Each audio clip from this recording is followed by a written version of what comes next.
저는 종교개혁은 십자가라고 생각해요. 사실 십자가는 고난의 길이고 힘든 길이고 피하고 싶은 길이에요. 근데 그 길을 통하면 부활의 영광이 있는 것처럼 종교개혁이 사실 힘들고 어려운 길이에요. 내 걸 내려놔야 되니까. 근데 그 길을 지나면 교회가 세상을 바꾸고 세상이 아름다워지는 일이라고 생각해요. 저는 45번째 가난한 사람들을 지나치고 사면증을 사는 건 사실 하나님한테 사면을 받는 게 아니라 진노를 살 거라는 그 표현이 제일 마음에 와닿았어요. 그러니까 오늘 우리의 교회의 모습은 혹시 그런 건 아닌지, 우리가 구원은 얘기하는데 정작 사회에 가서 우리가 먼저 그들을 섬기는지, 그들의 아픔을 함께 나누고 있는지, 그런데 우리가 얼마나 부족한지 좀 돌아왔으면 좋겠다는 생각을 했어요. 저는 평신도로 47살까지 평신도로 지냈어요. 그러면서 이제 미국에서 홈리스 사역을 하면서 이제 목사 안수까지 받게 됐는데, 교회가 바깥에 비춰지는 교회 모습을 너무 모르는 것 같아요. 바깥에서 보는 교회 모습은 자기만 아는 교회. 늘 이웃은 쳐다보지 않고 자기 이득만을 위해 달려가는 교회. 사실은 그렇게 보여요. 근데 교회는 그렇게 스스로 못 보는 것 같아요. 그러니까 교회가 하나님이 원하시는 교회의 모습. 세상 사람들은 사실은 교회를 통해서 하나님을 보기를 원하는 것 같아요. 하나님의 낮아진 모습, 그 선하신 모습, 그리고 함께 아파하는 모습. 근데 교회들은 세상 사람들이 아파하고 힘들어하고 이런 거에는 관심 없고 늘 더 높은, 더 좋은 건물을 졌다는 거, 찬양을 더 아름답게 한다는 이런 것들. 그러니까 내 옆에 어떤 사람들이 쓰러져 죽어가는데도 교회는 전혀 눈길도 안 주는 느낌들 있잖아요. 그러면서 또 교회가 최선이라고 선을 강조를 해요. 예를 들어서 동성애 문제도 그렇고 사실은 안락사 부분도 그렇고 이게 우리한테 그러니까 지금 있는 문제보다 더 크게 다가올 문제들이에요. 근데 교회는 오로지 근시안이라 그럴까요? 그러니까 눈앞의 문제에 너무 집중하고 있거든요. 그러니까 이 사회가 앞으로 겪어내야 될 어려운 부분들, 기본소득의 문제가 왜 필요한지, 어떻게 우리가 이 가난한 문제, 우리가 1년에 14,000명이 자살을 해요. 우리 공동체가 사실은 무너지고 있는 건데 그게 우리 사회뿐만 아니라 우리 교회 사실은 우리 가족의 일들이에요. 근데 교회는 그쪽엔 관심은 없고 교회가 어떻게 하면 대칭적으로 대비해서 내가 더 착하다, 내가 더 선하다 이런 쪽의 접근들인데 되게 위험할 수 있고요. 그러니까 지금 일반 사회에서는 90%, 95%가 교회의 의견에 동조하지 않아요.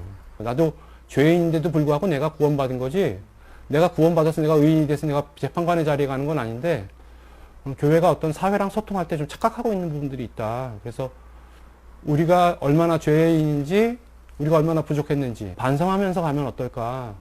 우리가 반성할 때 그 사람들이 귀를 열거든요. 그리고 그게 하나님이 우리한테 원하는 모습은 아닐까 이런 생각도 합니다. 그러니까 사회가 교회를 좀 우리가 교회한테 가서 좀 물어보자. 이런 어려움들이 있는데 이걸 어떻게 하면 해결할 수 있을까? 교회에다 좀 물어보자. 그들은 좋은 사람들이고 진리를 아는 사람들이니까 그런 질문들이 들어올 수 있게끔 우리가 좀 바뀌었으면 좋겠다 이런 생각을 하고 있습니다. 저희 예배가 거의 찬양이 대부분이에요. 그 찬양이 한 50분 해요. 아저씨들 중에 찬양하고 싶은 사람 나와서 찬양하라 그러면 저희가 기타, 드럼, 올겐, 화음까지 넣어줘요. 그 다 같이 찬양하고 설교는 10분이에요. 근데 그 찬양을 드리면서 어떤 분이 간혹 가다가 내가 찬양이 너무 좋았다. 그래서 어떤 사람들은 안 믿는 분인데 찬양 노래하는 게 좋아서 오는 분도 있어요. 그러니까 그분들이 나중에 와서 얘기해요. 어떤 분들은 예배에 참여하고 나서 자기가 술을 끊었다 그런 분도 있고요. 제가 그걸 어떤 목적으로 하지는 않는데 그 목적으로 한다고 될 일도 아니고요. 근데 그분들 가운데서 그런 얘기를 하시더라고요. 그러니까 큰 변화는 아니지만 작은 변화들이 조금씩 일어나는 거죠. 저희는 잘 떠나보내는 게 목표입니다. 저희는 교회 성장이 목표가 아니고요. 여기 있는 분들이 잘 떠나서 그분들이 좀 더 행복해질 수 있다면, 어떤 케이스는 이제 한강에 들어와서 자살을 했던 분이 있어요. 그러니까 여기 자살했다가 들어온 분이 여러 분이 있는데 그분은 들어왔다가 여기서 회복돼서 나가서 매달 후원금도 보내주는 분도 있어요. 제일 보람되시겠어요? 예, 그렇죠. 감사하죠. 노숙인 사역을 하면서 사회에 가지는 바람은요, 우리가 노숙인들을 돌보는 게 사실은 내 세금을 줄이는 방법이에요. 그러니까 노숙인이 쓰러져서 병원에 가거나 죄를 저질러서 감옥에 가면 재소 비용이 1년에 2천만 원 들어요.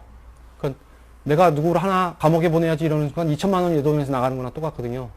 우리가 서로 돌보고 나누는 게 사실은 사회를 안전하게 만들고 우리 어떤 재정 지출도 줄일 수 있는 방법이다. 그리고 또 저희는 그렇지 않은데 사실은 노숙인 사역이나 이런 사역들을 하는 사람들이 어려운 분들이 많아요. 그리고 가까운 분들 중에 어려움들을 겪는 분들 직접 찾아가서 보시고 어떻게 하는지 또 확인하시고 같이 격려도 해주시고 뭐 도와주신다면 더 큰 바람이 없겠죠. 아까 말씀드린 것 같은 건데 나부터 낮은 자리에 머물겠습니다. 그러니까 높은 자리가 축복의 자리라고 생각하진 않아요. 저는 낮은 데서 더 좋은 사람들을 만나고 그들과 함께하는 거, 하나님이 주신 어떤 기쁨과 평화를 나누는 것. 예. 보통 사람들이 낮은 자리라고 그러면 보통 손해 본다고 생각해요. 근데 저는 손해 본다고 생각하지 않고요. 낮은 자리에 있으니까 만날 수 있는 사람이 있어요. 제가 만약에 높은 자리에 있다면 제가 가진 어떤 인맥이나 부나 명예, 권력 이런 것 때문에 오는 사람들이 대부분일 거예요. 근데 낮은 자리에 있으면 그냥 하나님 마음을 가지고 가난한 사람들한테 오는 사람, 어려운 사람들한테 오는 사람들, 그런 어떤 보석 같은 사람들을 만나는 거예요. 근데 사는 동안에 내가 좋은 사람들을 만나고 그 사람들하고 이렇게 동행해서 갈 수 있다 그러면요. 저는 오히려 낮은 자리가 더 축복의 자리라고 생각해요. 저는.